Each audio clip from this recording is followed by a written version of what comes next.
No CS Treasury is looking for money to run this economy. And this sector has the potential. I don't want to overpromise Kenyans, but this sector has the potential not just to make substantial contribution to the well-being of Kenyans, but perhaps also has the potential to deal with this debt crisis that we have. Just to give you a simple example. The Kenya government, I think 2 years ago, imposed a duty on iron ore of $175 per ton. Technically, what does that mean? That's what I want. That is what I want to talk about. Now, when you talk about a duty of export, you are charging $175 per ton. When I export my iron ore, you are simply saying that you have behind the doors locked that door. I cannot export. Why can I not export? Because the world market is about $100 to $110 per ton. In fact, now I think it's about 90. That's how much people are buying. Yes. I mean, if I get it to the world market, I'll earn $90 per ton. Okay. This government is asking me to pay $175. In order to export. Into that market. So quick math. It's a loss. So even before I extract that iron ore, you're in the negative. It's 286. Exactly. Yeah. But let me paint the picture so that you understand what perhaps this is. If you look at the statistics, just before that ban was imposed, or rather the tax was imposed, the iron ore exports were earning this economy about $8 million. Per year? Yes. So just to put it in perspective, it means that the Honorable Badi would be sitting in his office and putting $8 million just from iron ore if that ban were not there and holding all other factors constant. Just let that sink. Why do you think? Why was this imposed? There are many reasons that different people have given, depending on the side in which they sit. Okay. One of the reasons, and it sounds quite logical, is that we want to build an iron, the steel industry in this country. Yeah. Sounds very logical. Stop exporting raw material. Exactly. Let's process it here. Correct. And then we become... Yeah. And from that angle... That makes a lot of sense, Makes good sense. Yeah. I mean, it's a good thing. We are good stewards if we are walking that direction. But the next question I ask is, yes, so how many people are doing that? Your guess is as good as mine. I don't think there are more than two. There are two investors. So far, yeah, we have had two investors. Yes. And this is even after 60 years of independence. Correct. Two investors who were able to convert iron ore locally into steel. Correct. Why have there been no more investors? If you have so much ore that we are exporting. Yes. Yeah. Now, we have a bit of a problem because I think, one, just to get into detail, if you're looking at iron ore, there are about two types of iron ore. There's what you call the hematite, and there's the magnetite. Now, what has been happening in many places is that there has been more use of hematite, and Kenya's deposits for hematite are not very well established. So what we have is the magnetite, the magnetic, so to speak, type of iron ore. And even the people today processing don't have the capacity for magnetite. So we are saying we've imposed the $175 per ton, but still the local, those who have invested in the sector still cannot uptake what we have. So that means that that woman in Taita Taveta, that woman in Kitui, in Ikuda, that is Kitui County, that woman in Kendu Bay, who relies on putting together 100 or 50 kilos of iron ore just by picking it, because it's possible, now stays without an income. Why are these local processors not able to take up our magnetite? It is just the type of equipment they have. It cannot process magnetite. So we need to have that honest conversation. If we cannot process magnetite, why can't we open the window? And I want to address this to CS Treasury, because I think, and allow me to go there. Please do. The Finance Act that came down at least had that one promise for the mining sector, because there was a deliberate proposal in that in the Finance Bill 2024 to reverse that position, so that Kenyans who are mining a magnetite would get a lifeline. But now we all know that the bill came down, and therefore that is not there. So for me, when the Honorable Bandit talks about some areas that he may want to revisit in the finance bill, I would want to encourage him, for the good of this sector, to revisit that specific. Okay, Patrick. Yes. Let's come back into the logic. What do we need to do so that we stop exporting our raw material? So that this woman in Taita Taveta, in Kendu Bay, in Ikudha, when she collects 50 kilos of iron ore, she knows that that is going to a local processor there, and it will be steel that can be used locally or that we can export. Thank you very much. I think we need to open up this space. Open up this space. First of all, one of the biggest challenges we have today is the issuance of permits and licenses. Just to make this clear, if you don't have a mining permit, if you don't have a mining license, then technically, or according to the law, then you are called an illegal miner. Okay. Because you are doing a business for which you are not licensed. Wait, so the woman we're talking about in Kendu Bay needs a license? Yes. And that is where we now need to start getting to the bottom of this. Because what? We are saying... Yes, that is what the law provides for. I'm sorry. Yes. Most likely, this woman who is mining on her land. Thank you. Yes, that is, yes. It is community land, it's ancestral land, it's family land. At the end of the day, it's her land.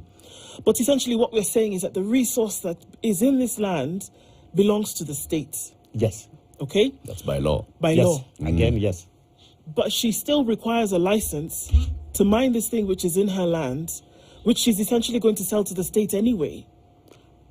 Or not necessarily. Not necessarily. Not but we're necessarily. saying she needs a license to be able to bring it out. What she does with it at the end of the day is up to her.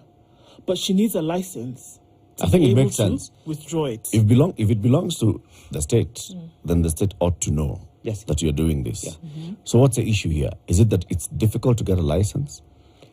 Now, just to address that, I think this is our starting point.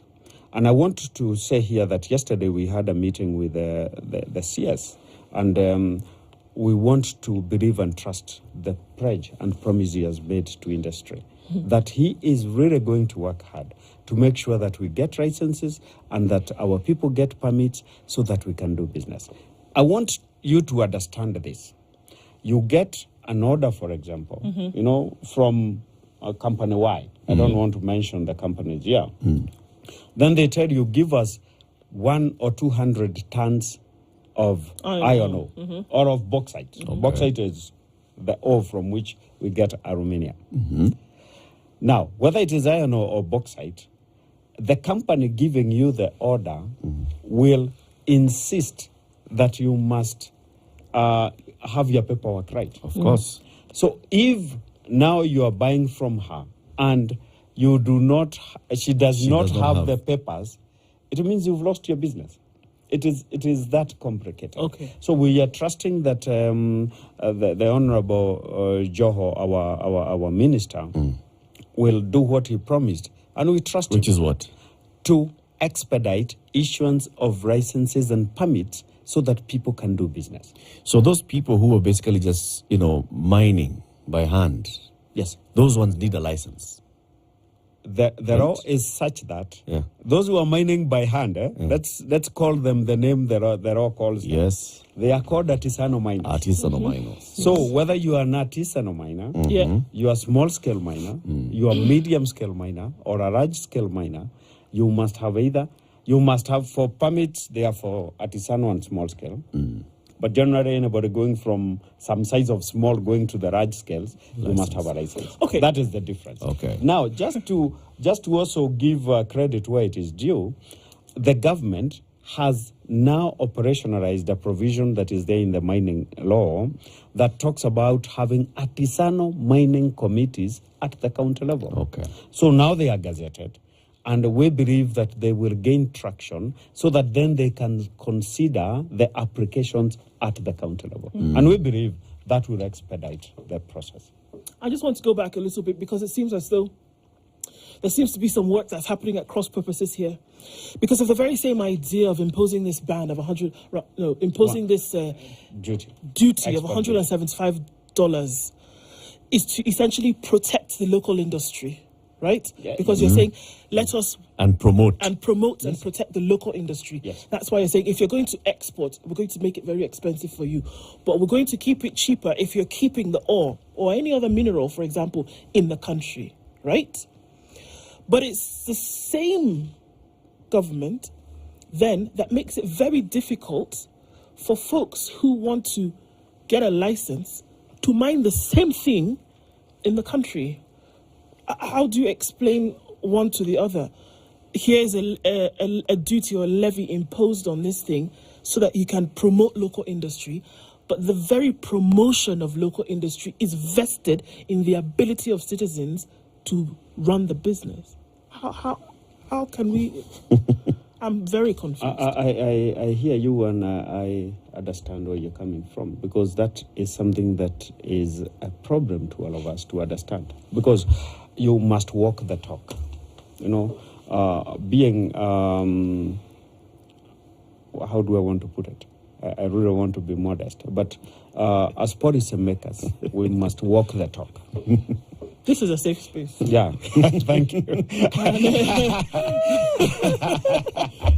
and the point I want to make is this, just so that we get it clearly. When you impose these $175 per ton, then what I would imagine to create a level playing field is that then you would also not allow whoever is bringing in material from outside the country to just bring it again for free. Because what does that mean? You are missing your opportunity. Oh, so the raw material from elsewhere can come in. Yes, we are getting it here. But our raw material cannot go out. Yes. All right.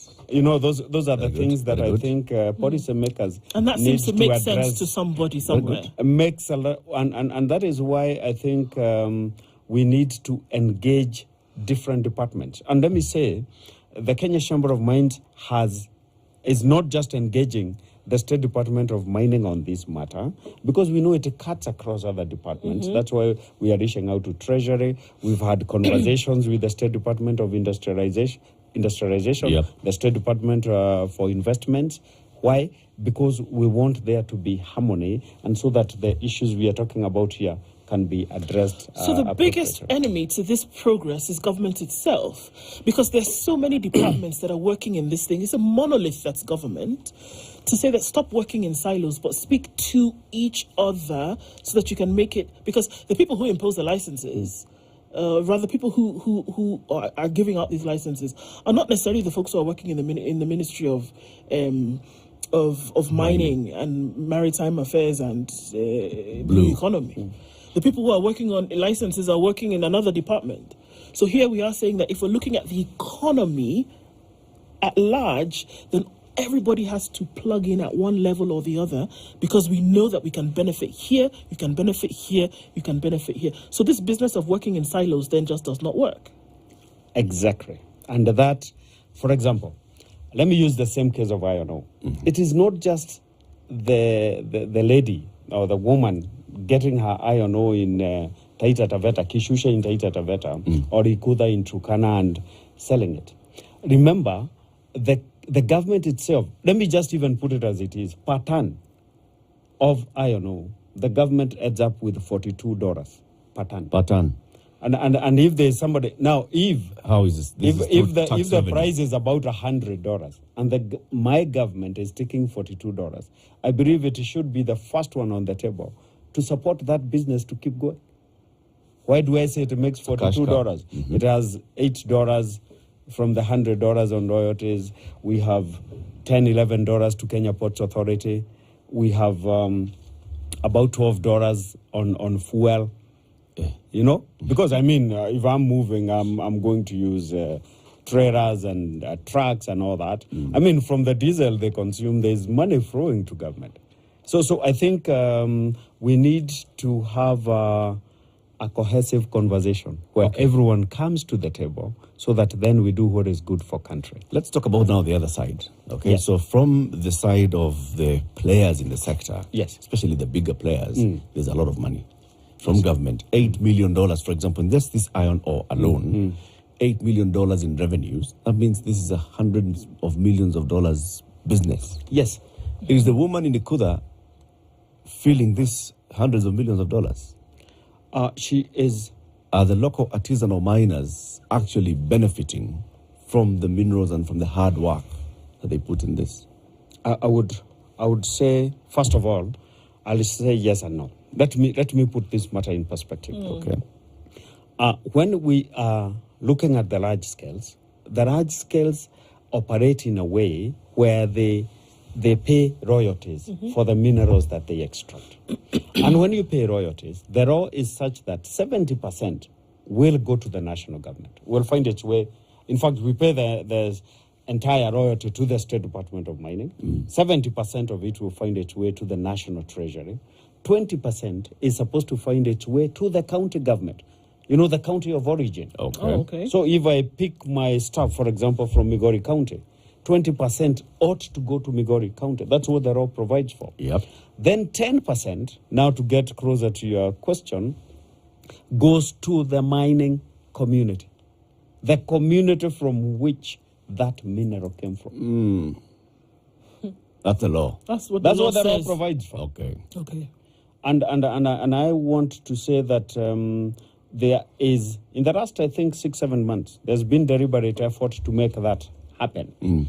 We still have a bit of a challenge because I think, again, for us who are the traders in minerals, for example, if I get my copper from Kitui and declare that my copper was from Migori, that's it. I'm disenfranchising. I mean, I'm denying the people of Kitui what rightfully belongs to them. They are 20% for county and 10% for the community. So I think here, much as we want to say yes as government, I think also as the actors in the industry, we need to be more accountable, more responsible, so that we become good stewards of what has been put on our hands. Yes. Okay. Before you leave, we have to ask this question because it's been there on social media recently. Oh, mining in the national parks. Yes. Oh, Kichini. Oh, are they taking our minerals away? Clear the air. Thank you very much. I think, like you say, there has been a lot of information, and particularly in the last 2-3 months. And I first want to say that KCM, or the Kenya Chamber of Mines, is having a deliberate effort. And thank you very much, Spice FM team, for having us here, because this marks the beginning of our journey to bring home the facts as they are. Now, the question of mining in the parks, I want to put it this way, that indeed, mining has occurred in the parks, I think, since independence or prior to independence. But it is not mining occurring in that form. I just want to be clear here that one can go to Kenya Wildlife Service and still get consent to mine in a national park because that provision is there. So the picture being created like mining in the parks is not acceptable by law, is a new thing. It is not a new thing.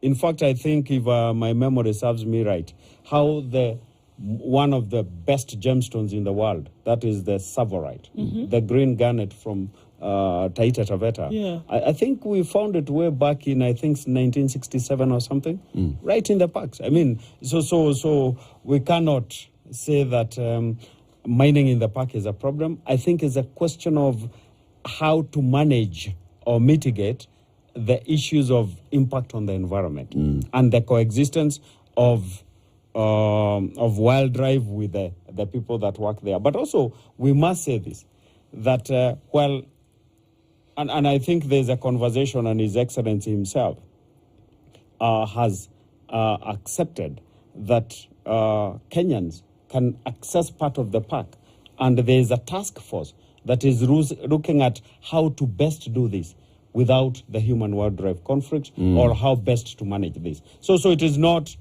an offense, it's not criminal to mine in the park if it is done according